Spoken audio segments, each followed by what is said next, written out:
So let's continue. When standard output is 10 units per hour and actual output is 14 units per hour, efficiency level, ये तो बहुत बार किया है, labour में efficiency निकालना सिखाया है। एफिशिएंसी जो दो तरीके, दो लिहाज से निकल सकती है। What is efficiency? काबिलियत, मेरा वर्कर काबिल है। अगर कोई एक पर्टिकुलर काम को जल्दी खत्म कर ले तो भी वो काबिल है, जितना काम बोला है उससे ज्यादा यूनिट्स बना ले तो भी वो काबिल है। ये 1 घंटे में 10 यूनिट बनाने चाहिए थे, जबकि सच्चाई है कि 14 यूनिट बना लेता है। दिख रहा है कि काबिल है, काबिलियत की परसेंटेज निकालनी है, काबिलियत की परसेंटेज निकालनी है। You always want your answer to be positive. So efficiency निकालनी है, फ्रैक्शन में निकालनी है। Formula is actual output upon standard output into 100। आपने देखिए, from output point of view you always want your worker to produce more, वो ज्यादा units बनाए, इसलिए वो न्यूमरेटर में। फॉर्मूले बनाने का तरीका भी मैं आप लोगों को समझा रहा हूँ। 14 यूनिट्स बनाई जबकि बनानी थी 10, जाहिर है एफिशिएंसी बहुत अच्छी दिख रही है। सॉल्व करोगे, इनटू 100 क्यों किया है? ये परसेंटेज निकालने के लिए किया है। 140%। Answer is C. नेक्स्ट सही जवाब है। Next question, given that standard time for a job is 10 hours, actual time taken 6 hours, rate of wages 3। Halsey scheme के अंदर वेजेस बताने हैं। हालसे स्कीम एक टाइम बेस्ड स्कीम है, प्रीमियम बोनस प्लान है, जहां पर वर्कर को एक तो नॉर्मल वेजेस दिए जाते हैं, साथ में बोनस दिया जाता है। हालसे क्या सजेस्ट करते हैं बोनस के लिए? वो कहते हैं मेरे वर्कर ने जितना टाइम सेव किया उसके 50% के हिसाब से उसे तनख्वाह दे दो। नॉर्मल वेजेस तो जितने घंटे उसने काम किया उसकी तनख्वाह। इसने काम किया 6 घंटे, तो 6 घंटे इंटू 3 18 रुपए तो वैसे ही दे दो। क्या इसने कुछ टाइम सेव किया? जी हाँ, 10 घंटे में काम करना चाहिए था, 6 घंटे में कर लिया, 4 घंटे बचाए। 4 घंटे बचाए, 3 रुपए का रेट है। 10 घंटे का काम 6 घंटे में कर लिया, 4 घंटे का पहली बात तो 50%। जिसने जितना टाइम बचाया उसके आधे टाइम की तनख्वाह मुफ्त में मिल जाएगी। 4 घंटे का 50%, 2 घंटे इंटू 3, 6 रुपए टोटल वेजेस हो गए 24 रुपए। सी सही जवाब है आपका। Next, maximum possible production capacity of a plant when operating that is fully utilised is its. जितना मैक्सिमम एट 100%, मैं यहाँ पे लिख देता हूँ एट 100%, अपने आप को फुल यूटिलाइज करना मतलब 100% एफिशिएंसी पे काम करना। अगर आप पूरी एफिशिएंसी पे काम करते हैं तो आप कितना, आप कौन सी कैपेसिटी पे काम कर रहे हैं? You are working at normal capacity. So C सही जवाब है। Next, research cost undertaking at the request of consumer should be charged to. भैया कस्टमर ने ये बोला, कस्टमर कंज्यूमर एक ही बात है। कस्टमर ने ये बोला कि रिसर्च कराओ मेरे काम के लिए, तो भैया हम सिंपल सा बोलेंगे कि ये रिसर्च का खर्चा भी तू ही देगा। So it should be charge to customer, it should be charge to customer. देखिए बिल्कुल सही जवाब। When direct materials are issued to production, the accounting entry, अरे तो इंटीग्रेटेड नॉन इंटीग्रेटेड से क्वेश्चन आ गया, भूले भटके। जब डायरेक्ट मटेरियल प्रोडक्शन डिपार्टमेंट को दिया जाए तो एंट्री क्या होती है? प्रोडक्शन डिपार्टमेंट, जिसको हम डिनोट कैसे करते हैं? Work in progress laser control account के नाम से। फैक्ट्री में सामान जा रहा है, WIP इज द रिसीवर। कौन दे रहा है? Material department. मटेरियल डिपार्टमेंट को बोलते हैं स्टोर्स डिपार्टमेंट से डिनोट करते हैं। So WIP ledger control account to stores ledger control account. तो WIP कंट्रोल अकाउंट डेबिट होगा, स्टोर्स, इसमें सिर्फ डेबिट पूछा था तो answer is A.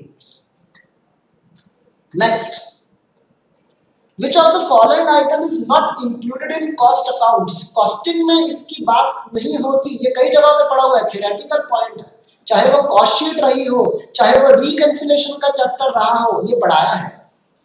Debenture interest interest is not taken in accounts in costing, sorry, interest on bank deposits, bank से interest costing में वही चीजें आती हैं जो प्रोडक्ट के बनने या बिकने से रिलेट करे।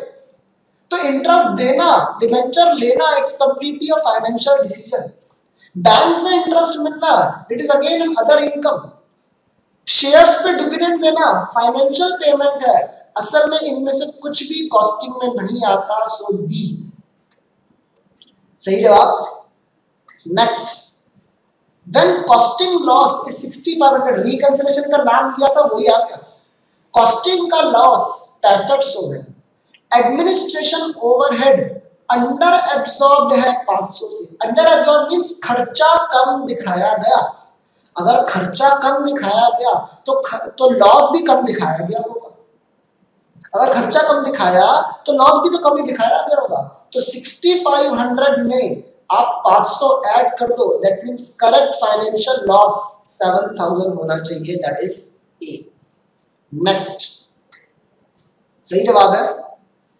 इन बिग कॉन्ट्रैक्ट, कॉन्ट्रैक्ट कॉस्टिंग इसी की कसर थी। In big contract completion of work is certified by, यार बहुत आसान सवाल है। वर्क सर्टिफाइड, मेरे काम को सर्टिफाई कौन करता है? कॉन्ट्रैक्टर। जाहिर है ये तो नहीं करेगा। कॉन्ट्रैक्टर काम कर रहा है, अपने काम को ठेकेदार खुद ही थोड़ी सर्टिफाई करेगा कि हाँ मैंने कर दिया। ये घरेलू काम थोड़ी चल रहा है। जब लेबर ने बोला बाबूजी एक कमरा बन गया, पैसे दे दो, हमने दे दिए, ऐसा नहीं होता। सर्वेयर, सर्वेयर होता है नजर रखने वाला। Someone like architect, someone like engineer. Contractee ने, कॉन्ट्रैक्टी कौन है? क्लाइंट। उसने आर्किटेक्ट या इंजीनियर अपॉइंट कर रखा है who will tell कि कितना काम सर्टिफाई है। So the answer should be B। बिल्कुल सही जवाब है। Next, batch production is suitable for, batch production जो होती है ग्रुप में, अगर कुछ चीजों को, कुछ छोटी मोटी चीजों को जिनको बनाने का तरीका एक ही जैसा है, उनको अगर एक साथ बनाते हैं तो हम कहते हैं बार बार मशीन कौन चलाए, एक ही बार मशीन चलाते हैं और एक साथ सारे बन जाए। सो मास प्रोडक्शन इन बैचेस, एक बार बाकी ऑप्शन भी पढ़ लो। प्रोडक्शन ऑफ होमोजीनियस आर्टिकल्स, छोटे छोटे articles, production of articles in mass scale, mass production, बार बार मास प्रोडक्शन आ रहा है, लेकिन होमोजीनियस वाला point is looking to be better than all other options. So B सही जवाब। The stage of production where separate products are identified, joint and by products आ गया दोस्तों। वो स्टेज जहां पे पहले प्रोडक्ट्स एक साथ बन रहे थे और एक स्टेज आई जहां पे अलग अलग दिखने लग गया, अरे इसमें से तो ये भी निकल रहा है, इसमें से तो ये भी निकल रहा है, वो स्टेज कौन सी है? Split of point. नाम लगाओ ना, बेसिक लगाओ ना, कॉमन सेंस लगाओ। स्प्लिट मतलब अलग अलग हो जाना, जहां पर मेरे अलग अलग प्रोडक्ट्स दिखने लगते हैं, स्प्लिट ऑफ पॉइंट। नेक्स्ट, सही जवाब है।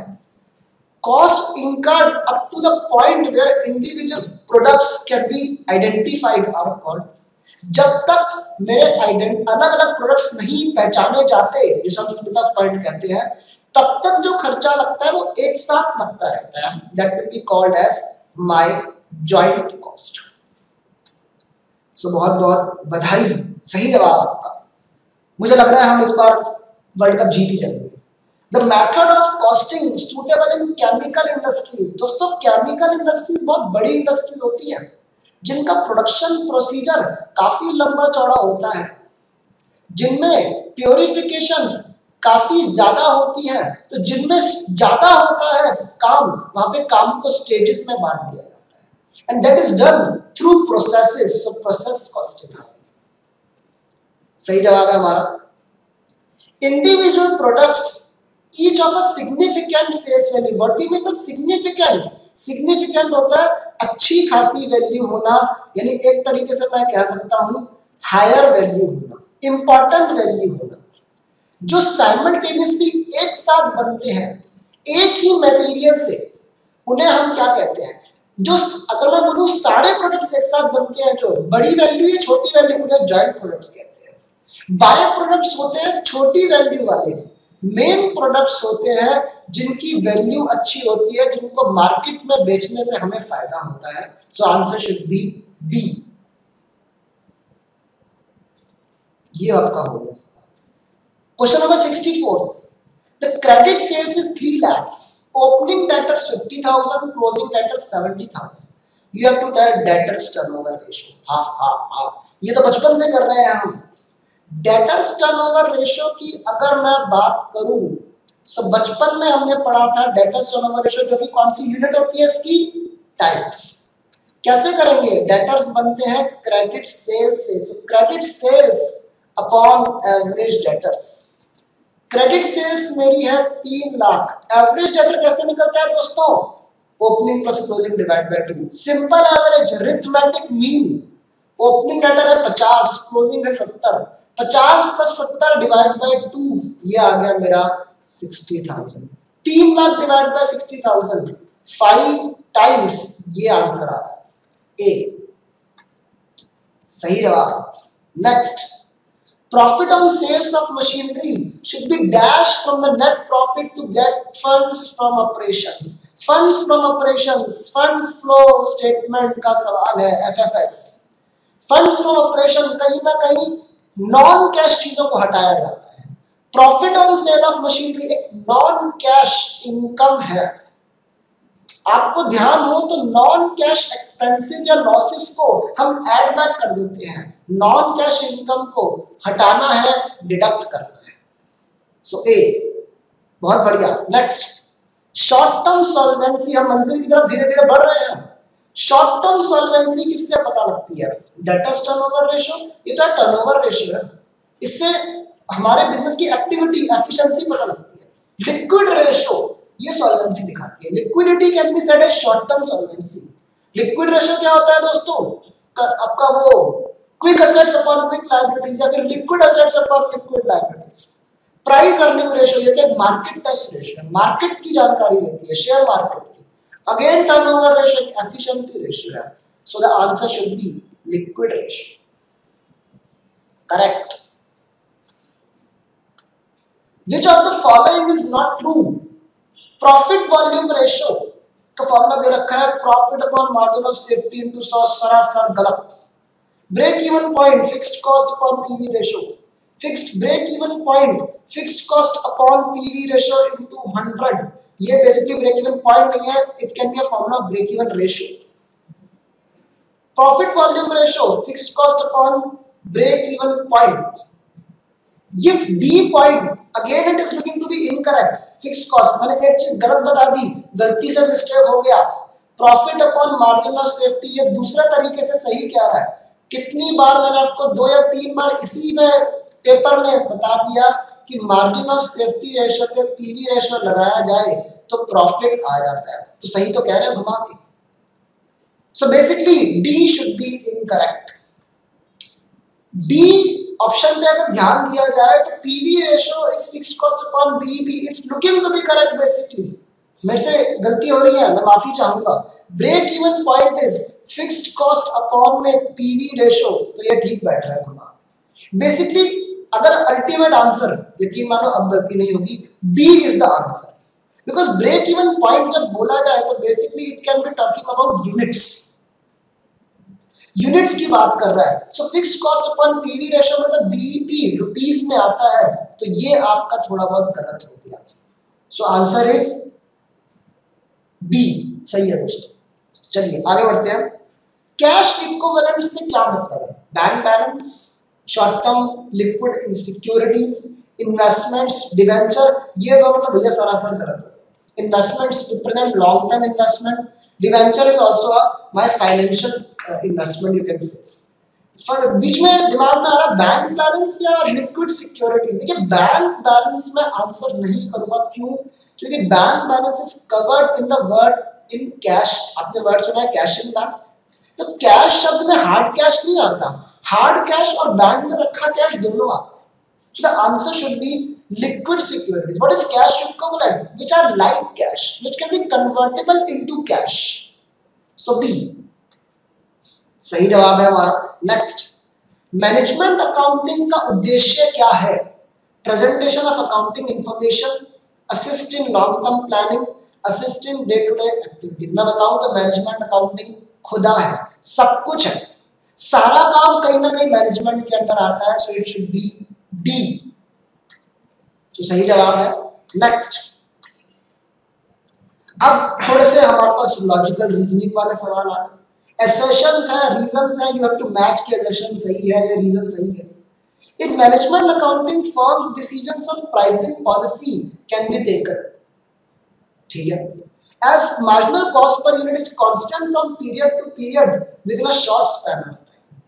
मैनेजमेंट अकाउंटिंग के डिसीजंस, फर्म डिसीजंस ले सकती है pricing policy. In management accounting firm decisions on pricing policy can be taken, fine, as marginal cost per unit is constant from period to period within a short span of time।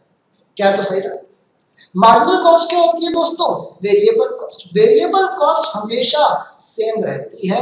So basically मुझे ये लग रहा है answer, assertion तो ठीक कह रहा है कि प्राइसिंग पॉलिसी लिए जा सकते हैं, रीजन भी कहीं ना कहीं ठीक है क्योंकि वेरिएबल कॉस्ट सेम है, फिक्स कॉस्ट भी सेम ही रहती है, टोटलिटी में तो पता है कितना कंट्रीब्यूशन कमाना है, तो you can take the decision. So basically according to me the answer should be C. That means दोनों ठीक है एंड सच में R is the correct explanation of A, assertion. सही है दोस्तों, बहुत बढ़िया। देन 71, नेट प्रॉफिट में नॉन कैश खर्चों को अगर ऐड कर दिया जाए, प्रॉफिट में अगर नॉन कैश खर्चों को वापस ऐड कर दो तो ग्रॉस प्रॉफिट पर आएगा? नहीं। Profit after tax? नहीं। Fund from operation, funds from operation एक टाइप का फंड्स में मेनली कैश ही देखा जाता है, नॉन कैश चीजों को ऐड बैक कर रहा हूं, दैट मींस कैश पे पहुंचना चाह रहा हूं। नेक्स्ट, सही जवाब है। Again assertion, profit volume ratio is a best indicator, यहां पे ठीक कर देता हूं, is the best indicator of the profitability on business. कह सकते हैं if profit value ratio improved it would result in better profits, not always। pv ratio is just margin, margin बढ़ने से प्रॉफिट बढ़ जाए जरूरी नहीं है क्योंकि बीच में आ जाती है फिक्स्ड कॉस्ट, ये भी तो बहुत बड़ा एक कीड़ा है हमारे ऊपर बिजनेस में। सो बेसिकली मैं आंसर दूंगा बी कि ए तो सही है लेकिन आर सही नहीं है। सही जवाब। देन दो स्टेटमेंट्स गिवन है। Statement 1, margin of safety represents the difference between the sales at break even point and total sales। Statement 2 की बात करें, margin of safety can be expressed as a percentage of total sales or in value or in terms of quantity। दोनों बातें ठीक लग रही है। Margin of safety sales और ब्रेक इवन सेल्स का डिफरेंस है। मार्जिन ऑफ सेफ्टी को मैं परसेंटेज के तौर पे भी बोलता हूं, वैल्यू के तौर पे भी बोलता हूं और क्वांटिटी के तौर पे भी बोलता हूं। So answer should be C. बहुत बढ़िया। नेक्स्ट, जिसका इंतजार था वो घड़ी आ गई दोस्तों। मैच द फॉलोइंग करना बहुत मजा आता है इसे करने में। Classification of cost into fixed and variable, fixed और वेरिएबल के बीच में बांट देते हैं। Difference between sales and variable cost, sales और वेरिएबल कॉस्ट के बीच का डिफरेंस, सेल्स और वेरिएबल कॉस्ट के बीच का डिफरेंस होता है दोस्तों कंट्रीब्यूशन। बी का 1 से जा रहा है। Both fixed and variable cost लिया जाता है, वो लिया जाता है एब्जॉर्प्शन। रिलेटिव प्रॉफिटेबिलिटी, प्रॉफिटेबिलिटी की चीज आ रही है पीवी रेशियो। सो बेसिकली मेरा तो हिसाब लग रहा है बी का 1, सी का 4, डी का 2, बी का 1, सी का 4, डी का 2, तो ए का जो हमारा आ गया यहां पर वो आ गया 3। So basically answer should be second point, B option, A का 3, बी का 1, सी का 4, डी का 2। सो देखते हैं, सही जवाब हमारा बी ऑप्शन सही है। Next, match the following. Cash flow statement, inflow of fund, short term financial planning हो सकता है। Inflow of cash, investment maturity period 3 months, छोटी इन्वेस्टमेंट्स, अभी बात हुई थी कुछ देर पहले, कैश इक्विवेलेंट। डिविडेंड पे करना फाइनेंशियल एक्टिविटी है। सी का 4, सी का 4, डी का 3, सी का 4, डी का 3, ये मेरा आ रहा है B option. So So again, correct. Thank you for watching this video. For more videos, please subscribe our YouTube channel. Thank you.